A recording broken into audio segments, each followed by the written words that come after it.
Oi, gente, dia, bem-vindo, certo?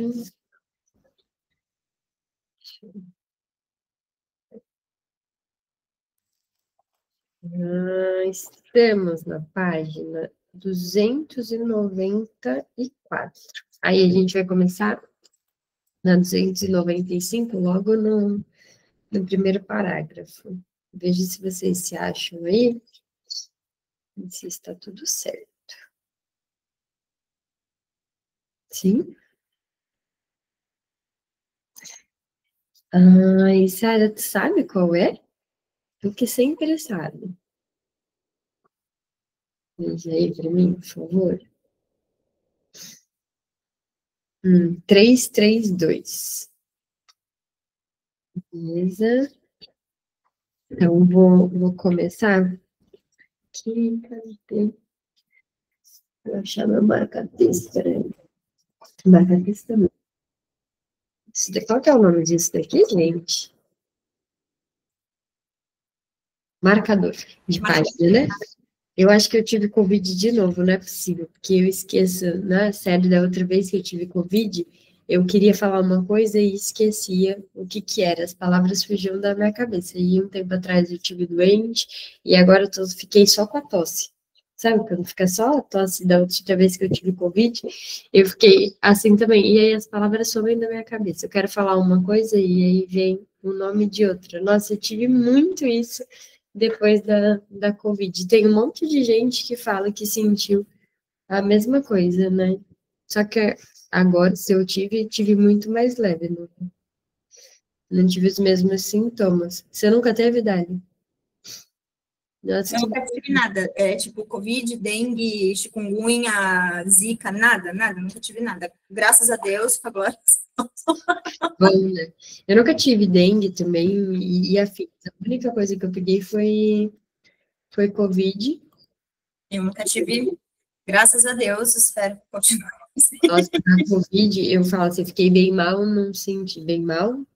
Tiveram pessoas que internaram, né? Não foi isso, mas assim, eu fiquei bem mal no sentido de, meu, eu me tremia muito, eu tive 39 de febre, mas assim, muita febre. Me deu muita dor, muita. Eu não conseguia abrir os olhos. Eu fui para o hospital, eu saí de casa, cheguei no hospital, fiquei lá na observação, tomando remédio e tudo, sem abrir os olhos. Não existia possibilidade, assim. Nossa, o exame de fazer negócio horrível, chorei de dor. Então, tem gente que fala que fica assim com a dengue, né, também, né? Dessa febre alta, de não conseguir abrir o olho, tem essas coisas, a dor no corpo, tudo mais. Minha mãe, quando teve dengue, meu pai, eu acho, uma vez teve dengue, ficou uma semana deitado assim, nem se mexia. Eu nunca tive nada de nada. Também, graças a Deus, nunca tive dengue, mas minha mãe já teve e fala que dói até a alma, né? Sabe uma dor no quadril, assim? Também isso é bem comum na Covid. Eu tive muito essa dor no quadril e, meu, fiquei, acho que uns 6, 7 meses sem sentir gosto das coisas. Como demorou muito para voltar. E o frango, até hoje, eu como o frango tem gosto de estragado. Nunca mais voltou, assim, é um gosto que ele ficou muito esquisito, assim, diferente. E cheiro voltou, eu sinto cheiro, mas não é cheiro de tudo.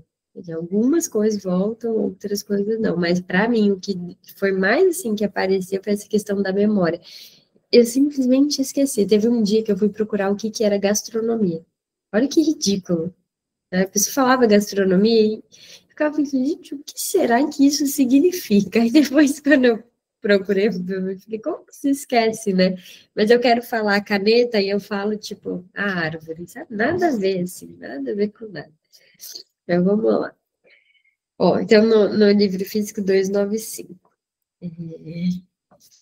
A gente terminou a última frase, tamanha é a diferença entre a representação infantil da morte e a nossa. Para a criança que é poupada de ver as cenas de sofrimento antes da morte, estar morto significa apenas estar ausente, significa não perturbar mais os sobreviventes. Ela não distingue os modos como essa ausência se dá. Se ela decorre de uma viagem, de uma demissão, da alienação ou da morte. Eu acho que isso daqui é verdade, né? Concordo com isso desse olhar da criança, mas eu fiquei pensando quando isso se estende. Acho que a gente já ouviu, né? Vocês já devem ter ouvido, quando um cachorro morre, e aí as pessoas optam por falar que o cachorro fugiu. Ah, não sei, ele fugiu, né? Olha, alguma coisa. Ou então, quando falam outra coisa, a Dari colocou, foi para o sítio, né? Que você falou, existem algumas famílias que têm isso, ou até quando algum ente mesmo, assim, querido, morre, que eles falam, foi viajar, né? Nossa, uma vez eu atendi uma menina que o pai estava ausente por uma X razão, e não era de morte, mas a família não contou a verdade. Queria tanto, tanto que aqui fosse um espaço não gravado, fechado, para eu contar isso com riqueza de detalhes para vocês, porque é um caso muito importante, sim, foi muito, muito bonito a construção. Mas havia uma mentira, então, para essa menininha de 6 anos, né, sobre onde o pai estava, e um dia a gente estava falando, brincando e tal, e tinha sumido alguma coisa, e aí ela pediu para desenhar. E aí no desenho ela fez vários quadros, né? Dividiu a folha em vários quadros, e ela conta do dia que o pai saiu de casa e aonde o pai estava. Ninguém nunca tinha dito para ela onde o pai estava, mas ela sabia onde ele estava. Porque as pessoas acreditam que as crianças não sabem das coisas, mas elas sabem sim, de um jeito diferente, né? E ela tinha uma lembrança que achavam que ela não tinha. E ela tinha porque contava, estava ali, o desenho contava parte dessa memória dela. Você vê, assim, o quanto que as pessoas, elas, não sei se a palavra é essa, mas acho que menosprezam o poder de associação que uma criança pode ter, de percepção que ela tem. E aí, por mais que a criança não entenda de fato o que é a morte, por que não dizer a verdade, né? Porque ela vai construir um saber daquilo, que é completamente diferente de alguém que viaja, completamente diferente de alguém que se ausenta por outras razões, né? Por mais que seja sofrido falar sobre a morte, eu sempre prefiro que se fale que morreu do que invente uma história sobre aquilo que mais para frente a criança vai saber que não era. Pode falar, Dai. Duas coisas que eu ia falar. Tem uma amiga minha, nesse final de semana, inclusive, ela me ligou, mandou mensagem, ela também é psicóloga, e ela falou, amiga, a avó da minha afilhada morreu, e eles estão me pedindo para ir lá contar para ela, e ajudar a contar para ela, a filhada dela tem 6 anos, e eu preciso de ajuda, porque essa minha amiga tem uma super questão com a morte, assim, tipo, quando ela era criança, que os Mamonas Assassinas morreram, a mãe dela não contou para ela só foi descobrir isso, tipo, quase na adolescência, e aí virou tipo um trauma, assim, porque como ela tinha essa super questão, né, a mãe dela falou, não, pelo amor de Deus, ela não pode saber. E aí ela, ai, como é que eu posso, como é que eu conto, não sei o quê. E eu falava, amiga, fala a verdade. Fala a verdade, né? Como é que... Aí ela falou, não, eu sei, eu sou a favor de falar a verdade, mas não é melhor ir falando, porque foi no domingo, né? E ela falou, é dia das crianças, eu tenho medo de traumatizar para sempre ela com o dia das crianças, e não sei o quê. Não, melhor a gente deixa para contar amanhã, e nananã. Aí a gente foi conversando, e aí era muito engraçado, porque ela queria contar de um jeito que não houvesse possibilidade da menina se traumatizar de algum jeito com isso. Então, tudo que ela entendia que poderia vir a ser um trauma, ela queria recobrir isso de alguma forma. Eu falava, amiga, mas não dá, não tem como. Porque foi uma morte muito do nada. E aí ela falou assim, eu tô com medo que ela ache que pode morrer a qualquer momento. Daí eu falava, amiga, mas pode. Né? É isso. Ela é muito pequena. Aí ela falou assim, eu vou falar que ela tá doente. Aí depois ela falava, ai meu Deus, aí ela vai achar que toda vez que fica doente pode morrer. E a gente falava, mas pode, né? É isso, pode morrer. No final ela contou e deu tudo certo. E outra coisa que eu ia dizer é que eu tenho uma moça que eu acompanho, que é a Ruth Manus, eu não sei como é que fala o nome dela. Que ela é advogada, assim, não tem nada a ver com isso, mas enfim, ela escreveu alguns livros e ela fez um post muito bonito recentemente, falando sobre como ela tenta falar para o filho dela da morte de um jeito comum, porque o pai dela faleceu antes dela engravidar, então o filho dela não conheceu o pai, e aí ela fala que, tipo assim, a morte é uma questão para mim. se eu não falar para ele da morte, eu não vou poder falar do meu pai, porque quando eu falo do meu pai, ele pergunta, mas cadê o vô? E eu preciso falar, o vô morreu, né? E aí é uma questão para gente, e a tentativa da gente falar disso de um jeito natural, assim, né? Pro meu filho, isso é perfeitamente natural, justamente por esse mesmo motivo, porque o meu pai morreu, então eu falo com ele a respeito disso, e ele sabe que meu avô, que o vô Sérgio morreu, né, e tá no céu, e enfim, eu falo do jeito que a gente entende aqui da nossa crença. E aí eu falei isso para minha amiga, eu falei, amiga, se você falar de um jeito natural, assim, isso é perfeitamente natural. E aí, o que acalmou ela foi que, recentemente, eu contei para ela que o meu filho tinha achado que ela tinha morrido, essa minha amiga, que é uma amiga muito próxima dele, assim, desde que ele era muito pequenininho, e para ele foi normal, porque a minha avó tinha o mesmo nome dessa minha amiga, e aí um dia eu falei da minha avó que tinha morrido, e ele entendeu que a tia tinha morrido, e aí ele foi falar alguma coisa, eu falei, mas você não vai chamar a tia Nath? Ele falou, mas ela não morreu? E aí a minha amiga falou, pensando bem, acho que realmente o Luca leva numa boa morte mesmo, acho que é bom ser honesta. Tá tudo bem, né? Tá tudo certo. Mas eu acho que é importante isso mesmo, de ser honesta. Até a Emily tá falando aqui uma coisa importante, né? Que a mãe dela morreu quando ela tinha 7 anos e o pai falou, né? Contou para ela, ela colocou aqui, tentou dar uma explicação cabível para o meu entendimento na época. Isso é muito rico e respeitoso, né? Você pode falar para uma criança sobre a morte de uma maneira que ela entenda, mas dizendo, porque quando você fala que viaja, tem a expectativa da volta.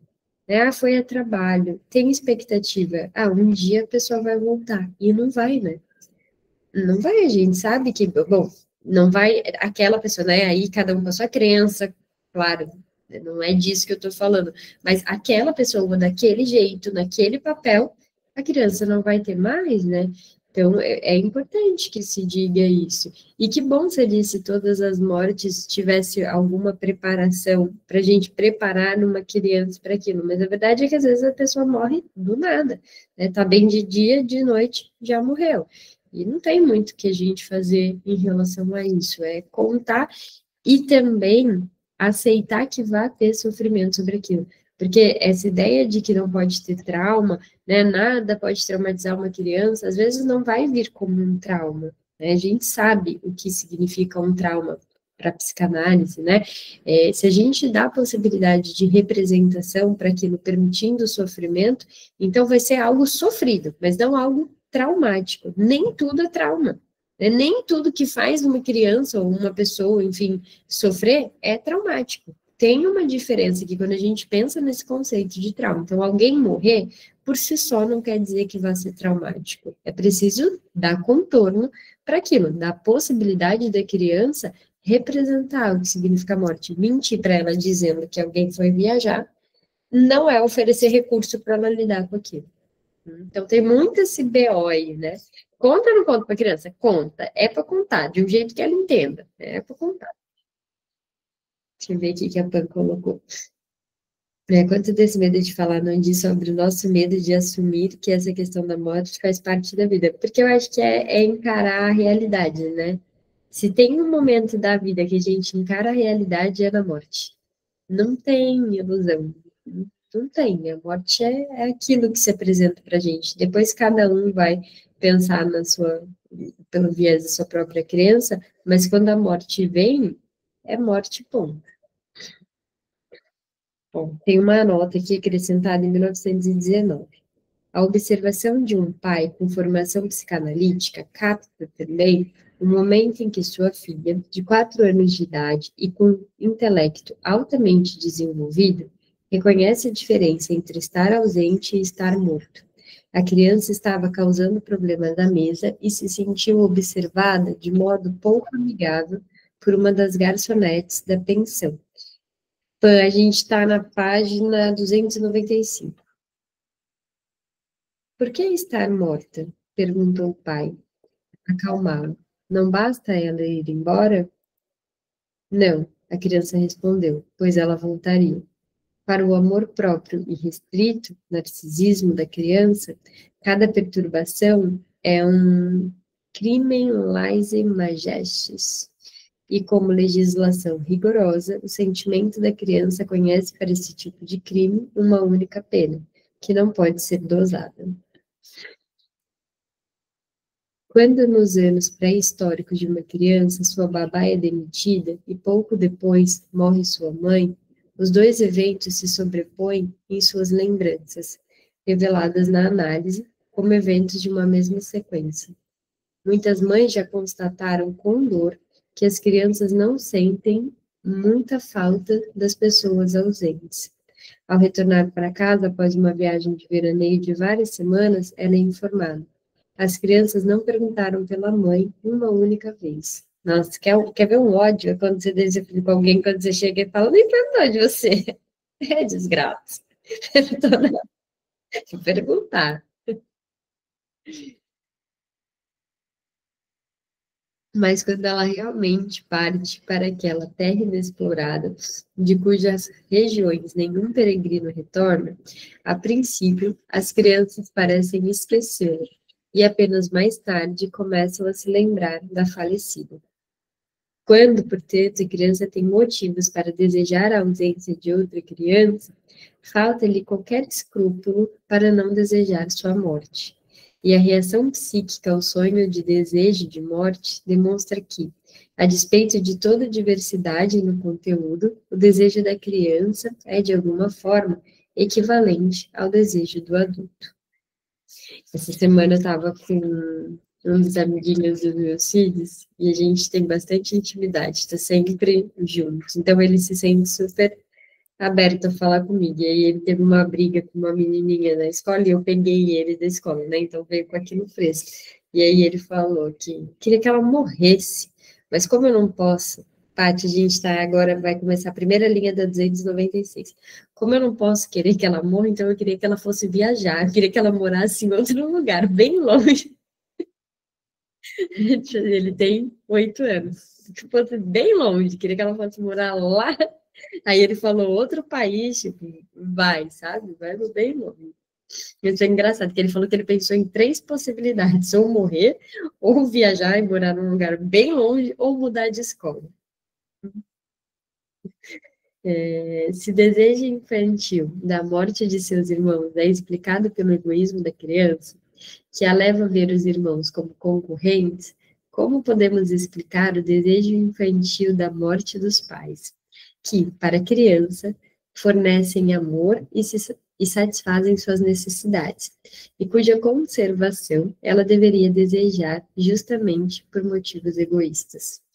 Encontramos a solução para esta dificuldade na experiência de que os sonhos da morte dos pais têm como objeto, na maioria das vezes, aquele que é do mesmo sexo do sonhador, ou seja, que o homem costuma sonhar com a morte do pai e a mulher com a morte da mãe.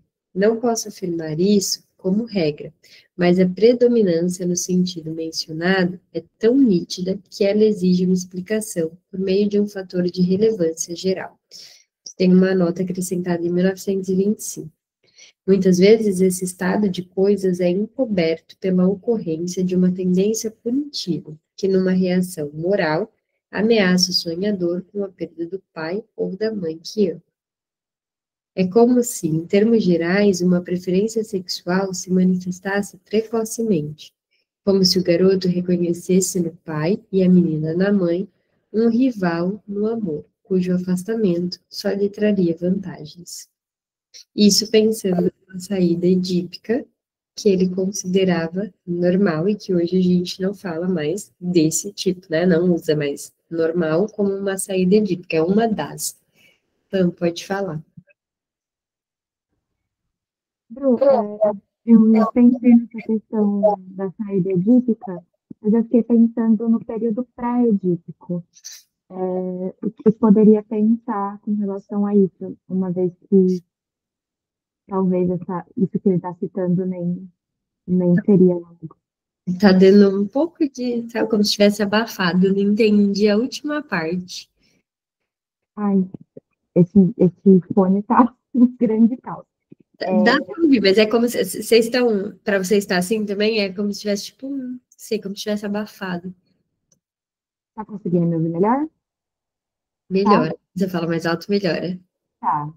Eu fiquei pensando no período pré-edípico, como que isso que ele está falando poderia ser pensado uma vez que, enfim, essa questão da escolha, né, não seria algo existente ainda. O que você pensou? Não pensei em nada. Porque tem essa questão, né, de o Freud ter um olhar para essa saída edípica, visualizando muito só o menininho que se apaixona pela mãe, tem o pai como rival.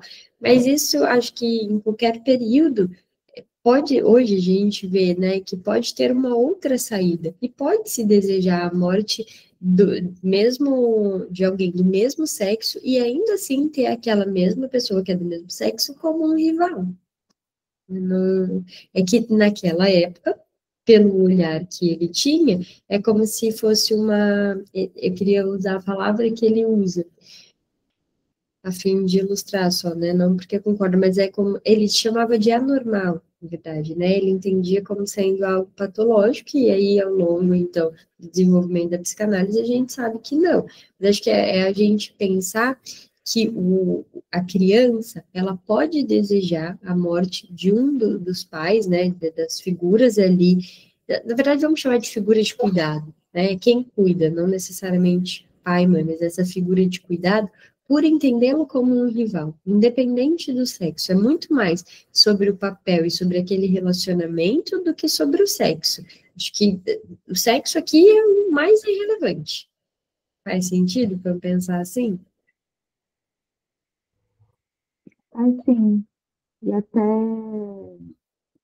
crianças, né, como você falou, figuras de cuidado, crianças que não são cuidadas pelos pais, como avós, babás, instituições, enfim, como elas vão se organizar nesse sentido, né?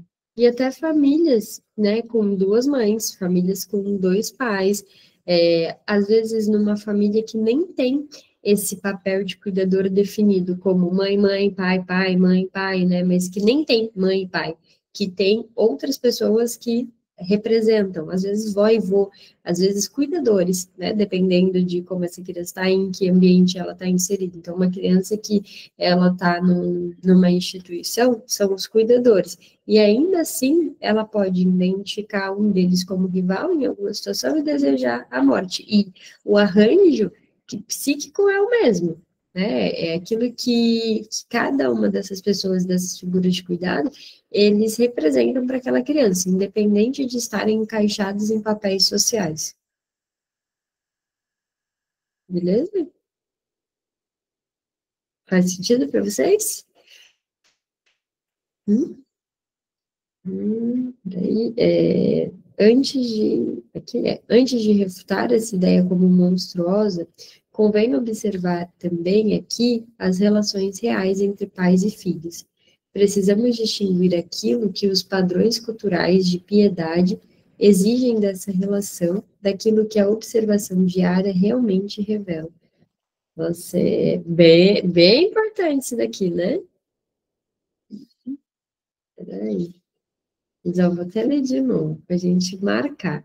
Precisamos distinguir aquilo que os padrões culturais de piedade exigem dessa relação daquilo que a observação diária revela. Na relação entre pais e filhos, existe não apenas ocasião para a inimizade. As condições para a formação de desejos que não resistem à censura são numerosas. Contemplemos, primeiramente, a relação entre pai e filho. Acredito que a santidade que atribuímos às prescrições do Decálogo amorteceu nossos sentidos para a percepção da realidade. Mal ousamos constatar que a maior parte da humanidade ignora a observância do quarto mandamento. Tanto nas camadas mais altas quanto nas mais baixas da sociedade humana, a piedade para com os pais costuma recuar diante de outros interesses.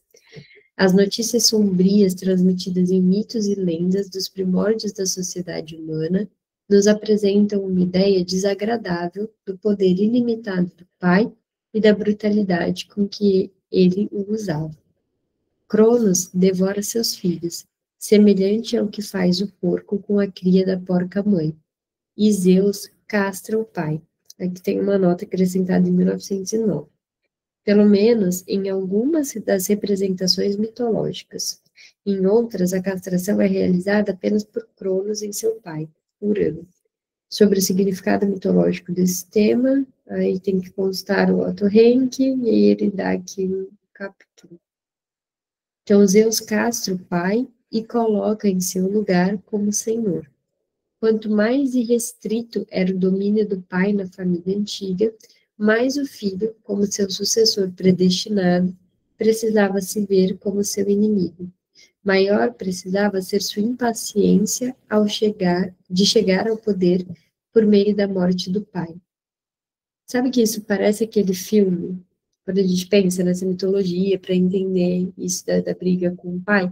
Vocês já assistiram o filme do Thor? Ele tem um irmão. Qual é o nome do irmão? Loki. Ah, é Loki. A gente até brinca lá em casa, às vezes a gente fala, ó, o Loki lá. Quando vai chamar uma pessoa de meu Deus, fala, é o Loki.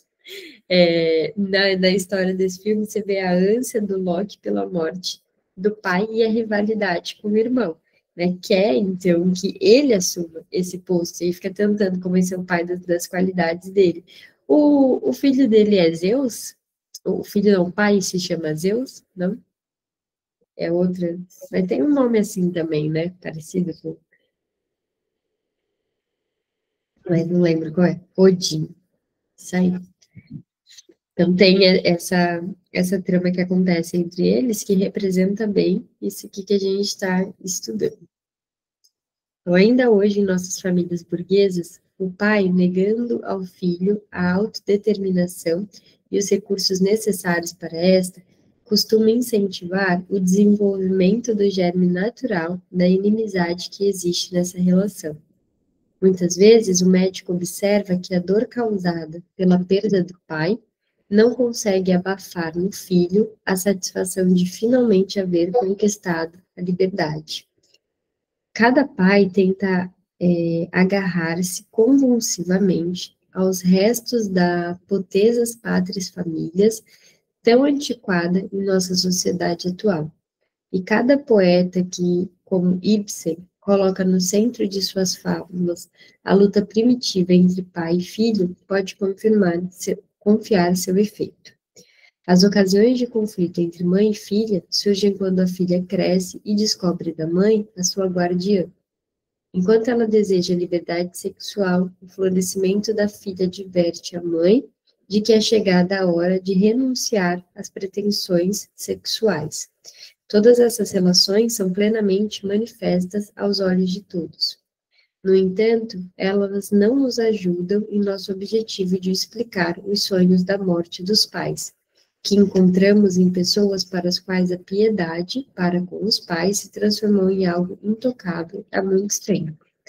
Sabe que é sempre importante, quando a gente está lendo Freud, pensando hoje, é a gente entender que quando ele se refere a pai e mãe, a gente tem que pensar enquanto função e não gênero, né? Não é sobre isso, é a função. Então, para a psicanálise, o pai é esse que é o não, esse que castra, que tem essa coisa de, é a lei, a ordem, né? E aí a gente pensar nisso. E dentro de cada família, isso pode ser exercido por pessoas que, né, como falei, duas mães, dois pais, né, tanto faz ali quem seja, é quem representa esse papel. Então, todas as vezes que estiver lendo, se lembra disso para fazer uma leitura melhor. Na base de tudo que explicamos acima, estamos preparados também para descobrir que o desejo da morte dos pais tem suas origens na primeira infância.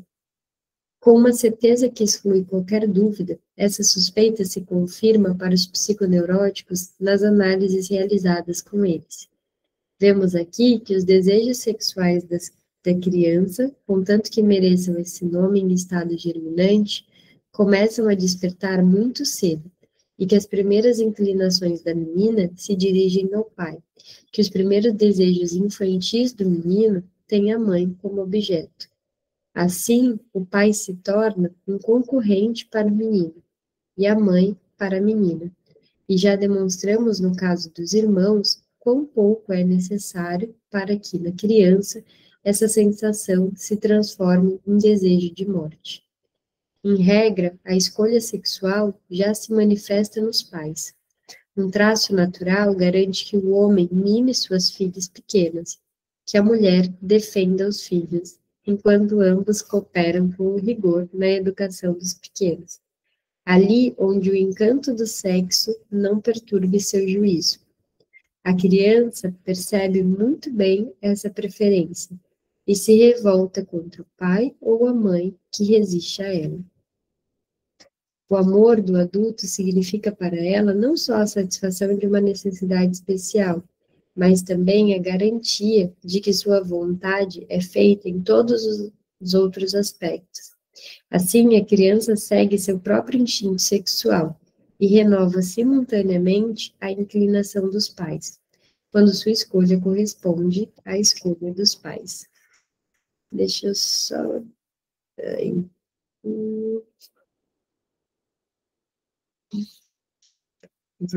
Vou mostrar isso daqui para o Caio. O homem mima suas filhas pequenas e a mulher aquelas, sabe, só para tirar sarro, sabe? Porque, gente, é muito engraçado. A Isis muda até de voz quando ela quer uma coisa que ela vai pedir pro Caio. Juro. Ai, papai, quando ela vem, papai, aí, sabe, papai pode fazer tudo que ela quiser. Aí ele fala que ele não vai dar, que nananana, e ela olha para ele, tá bom, filha, o que você quiser. É muito engraçado, viu? Val, você perguntou aqui se uma pessoa pode exercer as duas funções. Sabe o que eu acho que esse assunto dá pano para manga, viu? Eu não sei, mas eu acho que a gente pode elaborar sobre isso, porque eu fico pensando que às vezes a gente tem uma tendência a entender que precisa ter alguém nessa função com um outro para que um faça a figura do pai e outro faça a figura da mãe, mas um outro num lugar fixo. E eu não acho que isso seja um fato. Às vezes, uma pessoa, acho que, deixa eu tentar construir assim um pensamento, você me disse, eu te respondo, mas eu não acredito que ninguém consegue criar uma criança sozinho. Ninguém. Eu acho que, ainda que uma mãe solo, por exemplo, ela cria o filho, a maior parte do tempo, sozinha. Então, vou chegar lá. Acho que ela cria o filho num sentido do dia a dia, da rotina, né? Ela tá mais ali com a criança, é ela que é a mais responsável, é ela que precisa cuidar das coisas de rotina de casa, rotina de escola, então ela tá mais à frente, mas ela não cria ele sozinha. Ela depende de algum outro ou de alguns outros que estejam ali fazendo. Então, uma professora, por exemplo, pode entrar nesse lugar de fazer uma função, que aqui Freud vai chamar, né, então, dessa função paterna. Então, ela pode vir. E aí, como a gente colocou aqui, né, deixa eu ver, foi a Pan que falou da questão da cultura. A cultura, ela vai entrar por meio de alguém, né? A gente vai culturalizando as nossas crianças. Então, a lei, a regra, os limites, eles vão sendo impostos para as crianças. A escola faz muito esse papel. Um outro que cuida também dos nossos filhos, então uma avó, um vô, independente ali do gênero, né? É alguém que faz uma imposição. E geralmente a mãe, ela defende esse filho, né? Ela traz isso, ela faz essa função de cuidado. Então, tem sempre alguém que faz dupla. Não acho que não exista esse lugar de dupla, mas não é um lugar fixo, muitas vezes, não é uma pessoa fixa, não é sempre igual como um casal parental que cuida de uma criança, né? E até mesmo, eu, por exemplo, eu tenho uma família tradicional, como as pessoas chamam aí, né? Que também eu não gosto desse termo, mas acho, né? Eu gosto de um vídeo que a Grazi Massafera tá dando uma entrevista para. É muito bom, né? Ela tá no Mais Você, esqueci o nome da apresentadora. Ana Maria Braga. E aí falam da família tradicional, e ela fala, aquela família tradicional brasileira, né? Mamãe, papai, filhinho e a amante. E aí ela morre de, tipo, dando uma gargalhada com isso, porque, né, as pessoas falam dessa família tradicional brasileira que muitas vezes é totalmente disfuncional e muito ruim, né? Muito pior nesse sentido, assim, de, às vezes, muitas traições, mentiras, agressividade e todo esse combo, né? E se a pessoa criasse de uma maneira diferente, com outra resolução de família, podia até ser melhor. Mas, enfim, eu tenho um marido, né, homem, e tenho 2 filhos. E eu não crio eles só eu e o Caio, né? Eu e o Caio, a gente faz a maior parte da criação, mas os meus filhos, eles estão inseridos em ambientes sociais. Então, ontem, por exemplo, eles ficaram com uma outra família.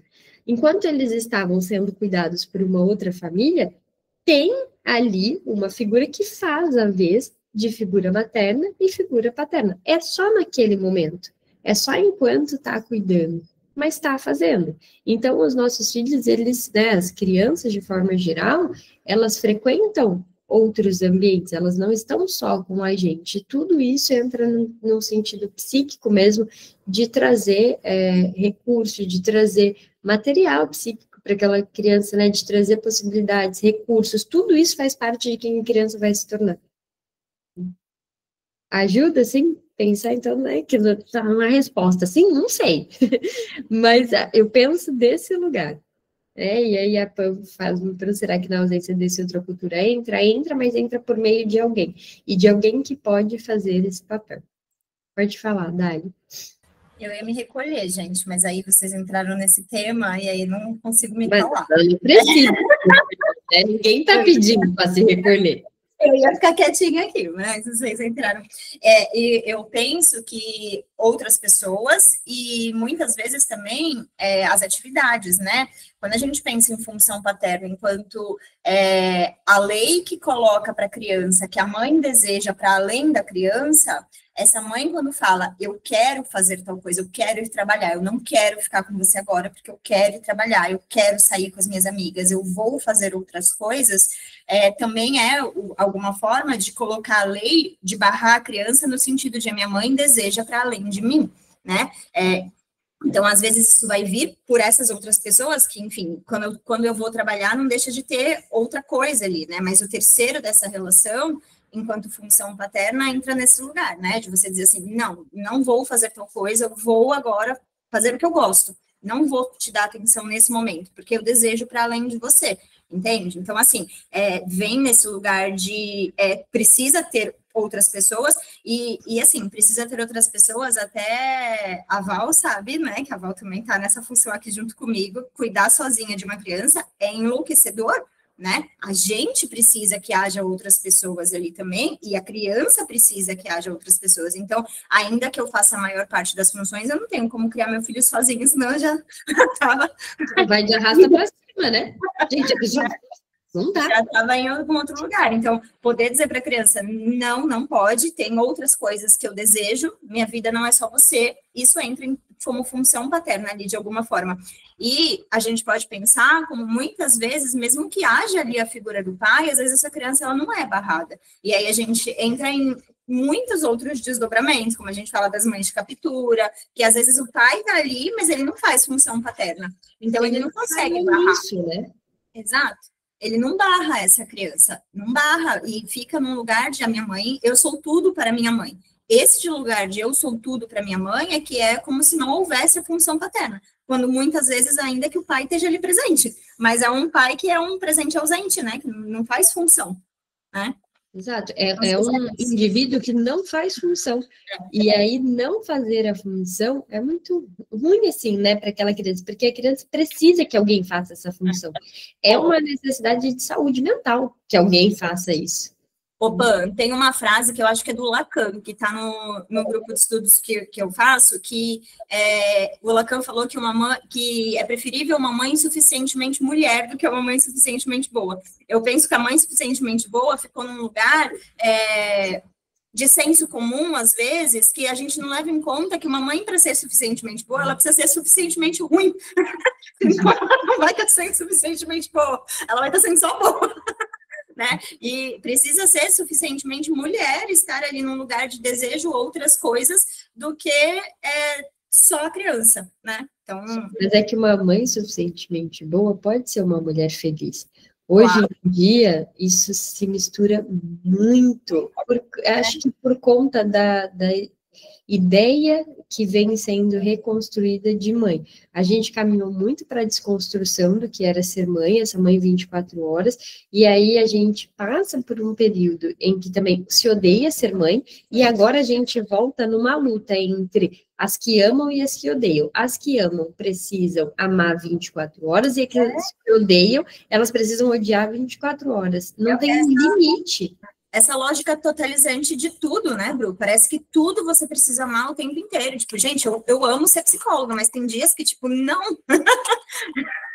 Não, né? A gente ama muito as coisas em algum momento, até que não ama mais naquele momento também, né? Pois tem uma coisa, tipo, eu queria ficar longe de mim, às vezes. Como é que eu não vou querer, às vezes, ficar longe do meu filho?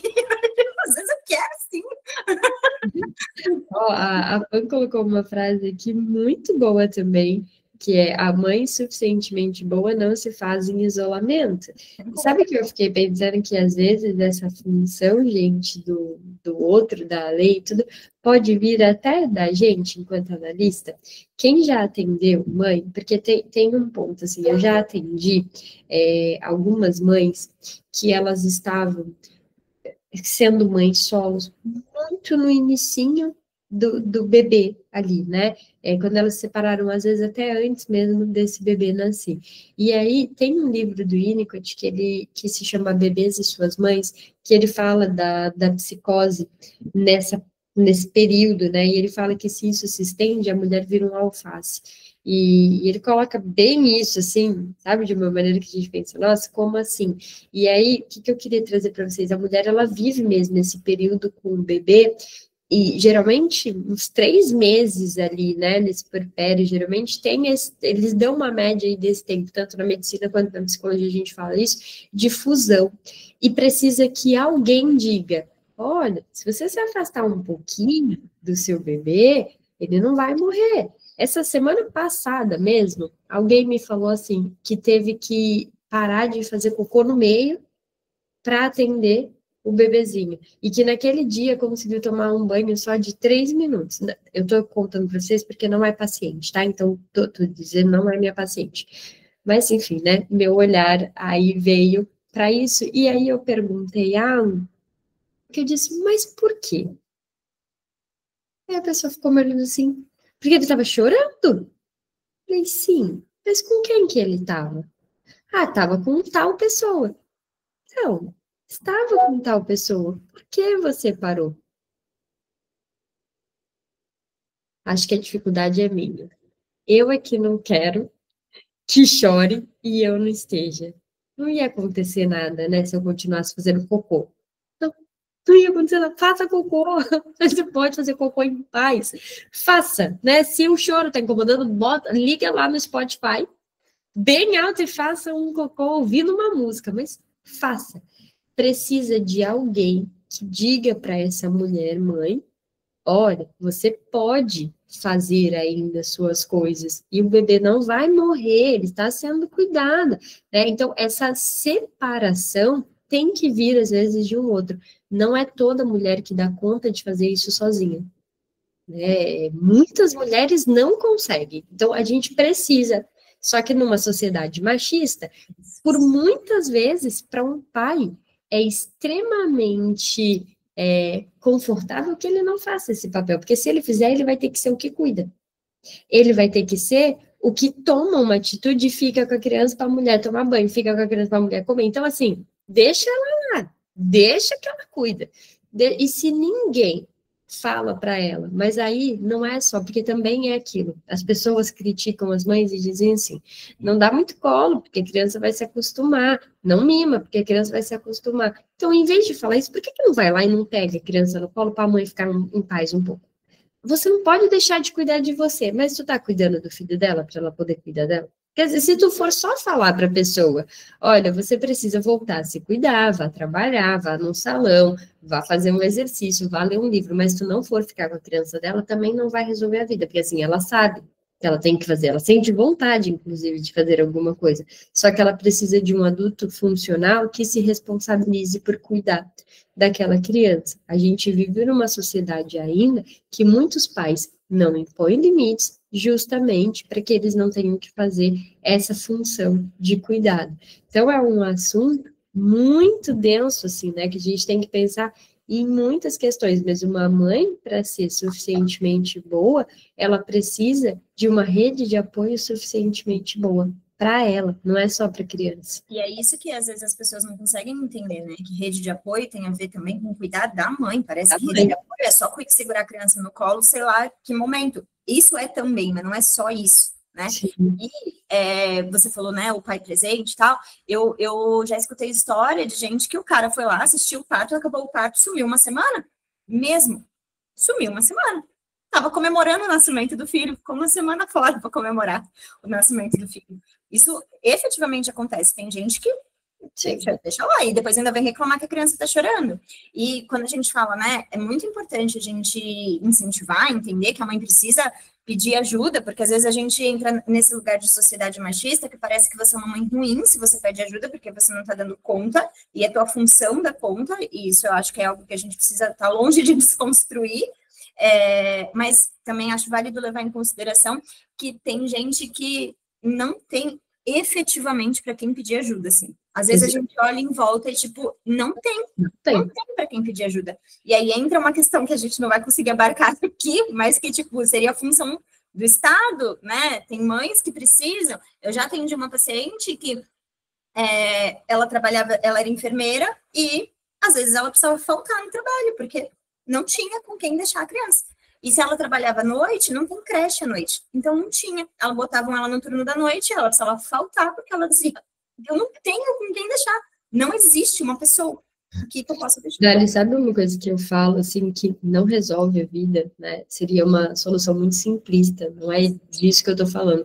Mas que depois que eu me tornei mãe, uma coisa que eu faço, sempre que eu vejo uma mãe, claro, as mães que me rodeiam, né? Eu e o Caio, a gente faz isso.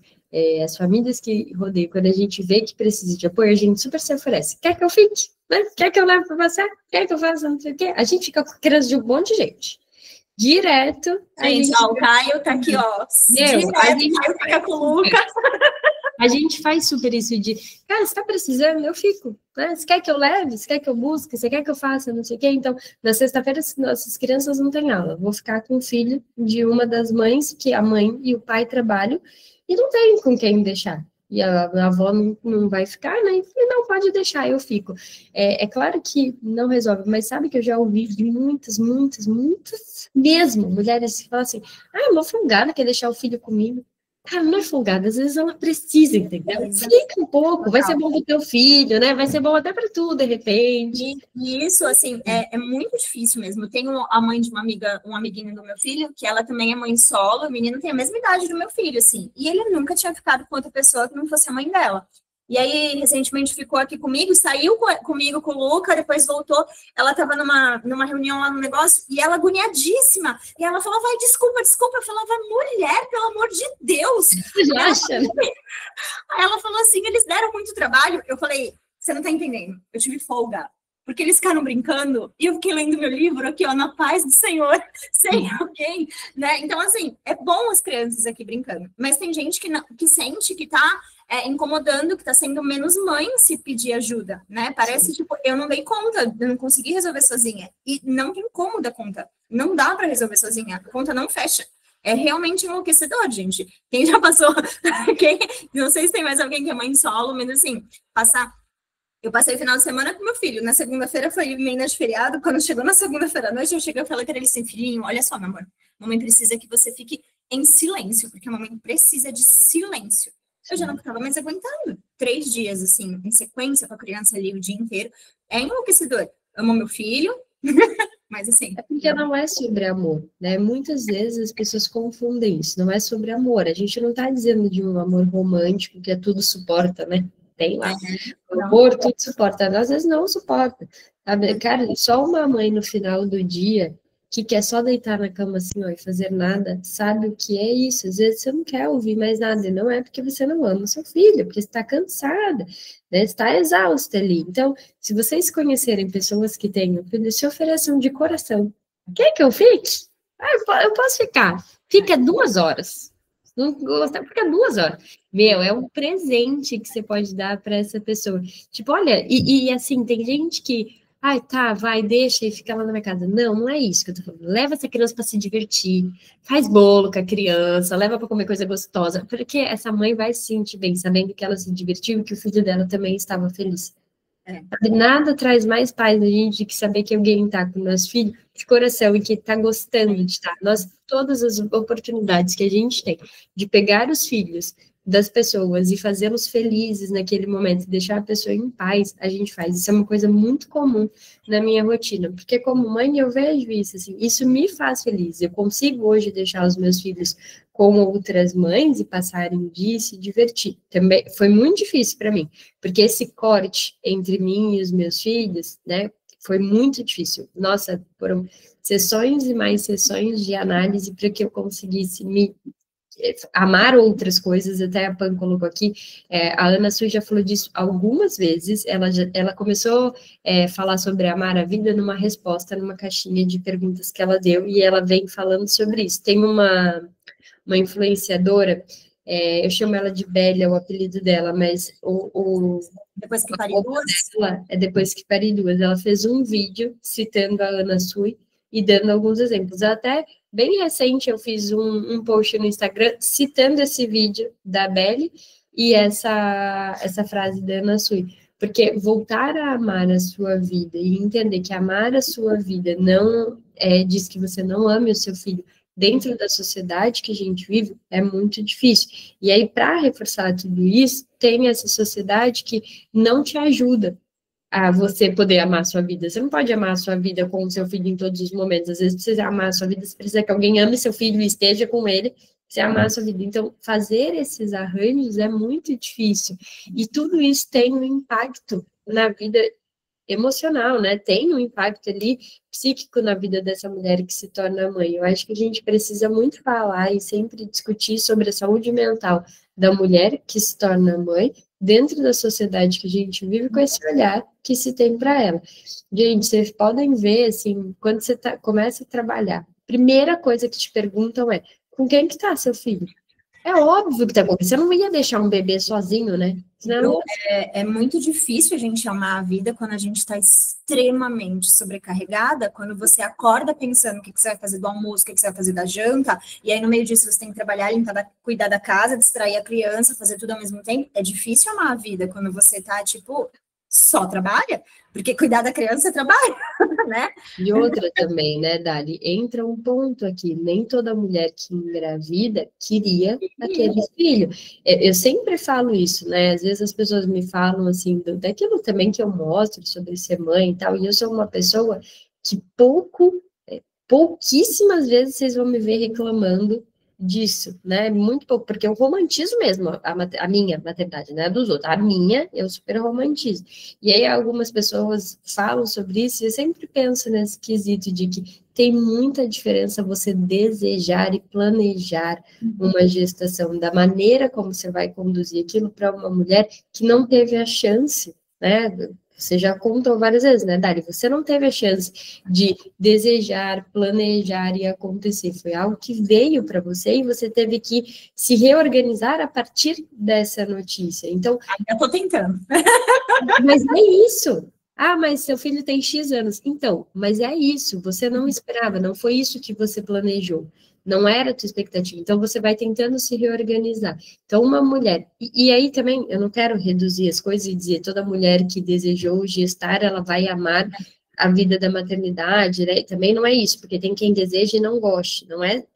E tem quem deseja o idealizado, né? Tem gente que deseja e realmente não para pensar em todas as questões. E isso entra muito nesse ponto, assim, quando a gente vai pensar função, quando a gente vai pensar sobre isso que barra, a gente precisa pensar primeiro na história toda, e a história toda individualizada.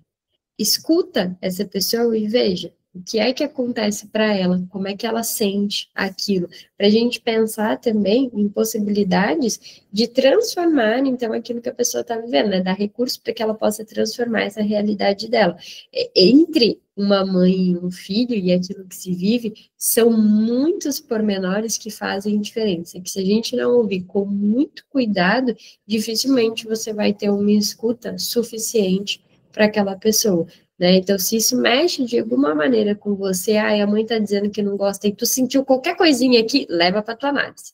Leva para tratar isso, porque a gente corre um risco grande. Eu sei que quando eu falo dessas coisas, as pessoas pensam, eu não.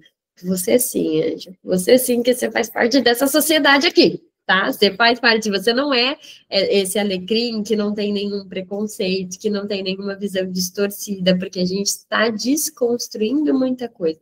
Então, sentiu uma ponta de julgamento, leva para sua análise e fica atenta a isso, porque às vezes a gente julga e aí a gente vai se perceber no julgamento, porque aquilo vem de um contexto e nem sabe o que fazer com isso. É na tua análise, às vezes também na tua supervisão que vai conseguir melhorar essa desconstrução aí, né? É muito fácil julgar uma mãe. Se tem uma coisa na sociedade que é fácil, é julgar uma mãe. Pode falar, Dani. Não, eu ia falar do exemplo disso que você falou de levar para análise e tal. A gente está falando aqui de mãe, né? Mas acho que é importantíssimo a gente estender isso para tantas outras coisas. Porque quando você falou isso, eu lembrei de uma fala da Vera Iaconelli que eu escutei essa semana em relação ao racismo, de ela dizendo como agora, né, recentemente, ela começa a se entender como uma mulher branca e que muitas vezes algumas falas, ela por vezes se via dizendo, não. E aí ela dizia, bom, quem sou eu para dizer, né? E aí ela começou a levar para análise se entender como mulher branca, né? Então, tem essa coisa do julgamento em relação a isso, por exemplo, mas acho que é muito importante a gente ficar atento a outras camadas disso, de preconceitos que a gente tem e que tem. Não dá para dizer que não temos, a gente tem, estruturalmente temos preconceitos. Então, muitas vezes a gente vai precisar levar para análise algo desse lugar. Que a gente se acha que é super desconstruída. Não, eu não tenho nenhum problema de racismo. Tem uma coisa que eu não falo, é isso. Não, eu não. Tem sim. Eu sim, porque eu vivo nessa sociedade. E às vezes você não percebe. E não. Isso é mais perigoso. Porque se você entra nesse lugar de eu não sou preconceituoso, cara, isso só vai te cegar. Isso do não perceber, bem recentemente, eu venho entendendo essa desconstrução de a gente, aqui eu vou dizer de quem eu tô vendo, né? De a gente se entender enquanto mulher branca, porque a gente tem nosso tom de pele, a nossa energia como natural, e parece que não tá em jogo, né? Mas tá em jogo, né? Então, são coisas que são muito importantes da gente levar mesmo para análise e estudar a respeito de tudo isso, de não romantizar a maternidade, mas também estudar a respeito de racismo, de todas essas outras questões. Eu amo o livro da Vera Iaconelli, que ela fala sobre a maternidade. Deixa eu ver se esqueci o nome dele. Manifesto Antimaternalista. Isso, o manifesto. Eu amo quando ela fala da diferença da mãe branca e da mãe preta, porque é uma coisa também que não é discutida. Nós tem um ponto lá do livro que ela fala, as mães brancas contratam as mães pretas para cuidarem dos filhos delas, né? E os filhos das mães pretas, eles ficam. E os filhos das mães brancas são cuidados. E aí, quando a gente pensa em toda a complexidade disso, quais filhos são cuidados e quais filhos são deixados, quais mães elas podem ter rede de apoio contratada e quais não pode, tudo isso entra em jogo na criação de uma criança. E isso passa por esse lugar, como a Dali falou, do Estado. Isso passa pela nossa cultura. Não dá para você falar assim, eu sou super desconstruída se você não tem um amplo conhecimento sobre isso. Eu sempre prefiro me dizer, né? Não estou dizendo de falar para o outro, não, que eu sei o mínimo das coisas. Que eu acho que quando a gente pensa que a gente sabe o mínimo das coisas, dá abertura para a gente aprender mais sobre elas. Então, a gente está discutindo aqui, a gente ainda sabe muito pouco. Precisa estudar mais. E são temas que eles estão em constante movimentação. Tudo que tu estudar ainda é pouco perto do que precisa, assim, ter de conhecimento. Isso das mães brancas, Bru, mães pretas, tem um outro exemplo que tem no livro No Parentalidade, que ela fala de reunião da escola, das mães que são empregadas domésticas, por exemplo, e não podem ir na reunião da escola, de um julgamento que tem no sentido de, ai, puxa, mas podia dar um jeitinho de ir na reunião da escola. E aí ela fala, né, se a mãe fosse uma cirurgiã, ninguém ia dizer isso, que ela poderia dar um jeitinho. Mas quando a mãe está em um outro trabalho que é entendido como não ser um trabalho deste lugar de glamour, aí supõe-se que essa mãe poderia dar um jeitinho de estar na reunião da escola, e não poderia, e isso, né, tem impacto. Mas olha, eu tenho que sair, que eu tenho que levar meu filho. Mas, gente, na escola das crianças tem dias temáticos, né? E Dia das Crianças sempre tem cabelo maluco, fantasia, nananã, dias temáticos. E aí tem uma criança que os meus filhos conhecem que nunca participa do dia temático. E aí a minha filha veio trazendo uma fala assim para casa: ah, mas tudo bem, fulano não participar do dia temático, porque a mãe é médica e aí ela trabalha muito, ela não tem tempo mesmo de fazer algo para a filha. Falei, mas quem te disse isso? Né? Da onde vem essa ideia de tá tudo bem não participar, porque a mãe é médica e tal? E assim, a mãe não é médica, eu sei quem é, até achei estranho, falei, ainda que fosse, né? Isso não é questão, mas me parece assim, tipo, ué, gente, de onde tirou isso? E aí vem de uma construção da própria criança que traz isso para os coleguinhas, né? Que minha mãe é médica, e aí ela não tem tempo e tal, então é um jeitinho, talvez, dela lidar com o sofrimento. Mas, se ela coloca isso, talvez, olha, é bem que você falou, isso já vem sendo construído. E aí, o que, né, eu não quero jamais expor ninguém, mas tento controlar as palavras aqui para se tratar de um lugar público, mas olha a profissão que ela escolhe, não é a profissão da mãe, não é. Mas ela escolhe essa profissão porque parece que então tudo justifica, sabe, se a mãe fosse médica, se o pai é médico, tudo justifica, e tem esse lugar de enaltecimento das profissões. Ela não poderia, geralmente, né, não seria bem aceito dizer que a mãe é faxineira, e aí não tem tempo, ela trabalha muito, porque a sociedade escolhe quem é que pode trabalhar muito, quem é que pode trabalhar pouco. Né? Quem que é justificado que faça e quem não é justificado. E aí, a partir do momento que os nossos filhos estão inseridos nisso, a gente precisa ouvir com esse cuidado de vamos ouvir, né? Porque não é só sobre a participação, é sobre como aquela criança se sente sobre a não participação dela ali, aquilo que ela escolhe justificar e aquele discurso que minha filha acabou reproduzindo sem nem saber por que está reproduzindo. Então, precisa desse olhar de vamos falar sobre isso, filha? Vamos conversar mais. Então, criar um filho é criar um filho a partir dos teus valores e dos valores de todos aqueles que rodeiam. Então, essa função, né, de transmissão de tudo aquilo que a gente vive também vem de outros lugares, não é só de figuras ali de cuidado. A gente precisa estar de olho em todos que rodeiam nossos filhos e cuidar de conversar para entender o que chega até eles. Mas, ó, tem que ir. A gente parou na página 298. Eu gosto muito quando a gente conversa, muito mesmo, quando a gente troca, sinto que, embora aqui seja um grupo muito livre, né, e aberto, assim, a gente vai fazendo essas leituras meio sem... Não tem, a gente não sabe como começa, como termina. Quando a gente conversa assim, eu sinto que ajuda a gente a construir algo, não sei, melhor. Não é para se recriminar, não, de forma nenhuma, né? É para falar. Eu não sei se vocês têm essa mesma sensação, mas eu sinto que quando a gente discute aqui no Quintas, ainda que seja esse formato diferentão, sempre é possível que a gente possa sair pensando coisas mais amplas, assim, do que quando a gente chega, né? Vocês têm essa sensação? Ajuda vocês? Sim? Obrigada pela companhia, então. Fico muito feliz. A gente se vê na próxima quinta. Um beijo, até mais.